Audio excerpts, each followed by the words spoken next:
Hey guys, welcome to our classroom. Loving grandfather. Ever since Grandpa fell down and sprained his arm, he has changed. In scene 2, boy says, he has become very quiet. He does not even speak to us. Scene 1 में लड़की कहती है, जब से दादाजी गिरे हैं तब से वो बदल गए हैं. स्प्रेन यानी मोच आना. सीन 2 में लड़का कहता है वो काफ़ी शांत हो गए हैं और अब वो हमसे बात भी नहीं करते.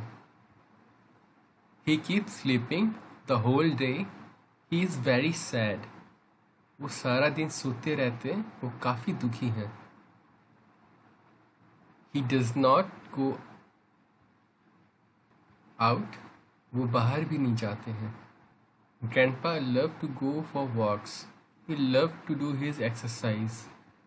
दादाजी को वॉक पे जाना बहुत पसंद था. उन्हें अपना व्यायाम भी बहुत अच्छा लगता था. We must try to make him go for a walk with us and do some exercise in the park. हमें कोशिश करनी चाहिए कि वो एक वॉक पे जाए हमारे साथ और कुछ एक्सरसाइज भी कर ले पार्क में. I can see Grandpa's friends. Let us talk to them. मुझे दादाजी के दोस्त दिखाई दे रहे हैं, चलो उनसे बात करते हैं. Grandpa, your friends are here. Talk to them while we play. They have missed you. दादाजी, आपके दोस्त भी यहाँ पे हैं, जाइए उनसे बात करिए, तब तक हम खेलते हैं. उन्होंने आपको बहुत याद किया है.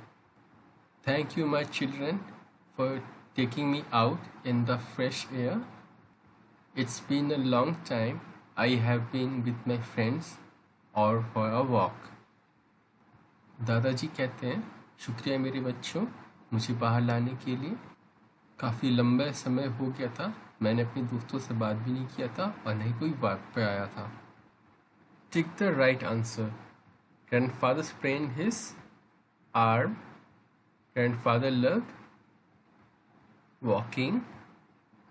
Grandfather missed his exercise. इस कॉलम में है before grandfather fall और इस कॉलम में है after he fall. Grandfather used to go for walk. Now he sleeps the whole day. Grandfather used to talk. Now he is quiet. Grandfather met many friends. Now he does not meet any friends. Please subscribe my channel and motivate me to make more videos.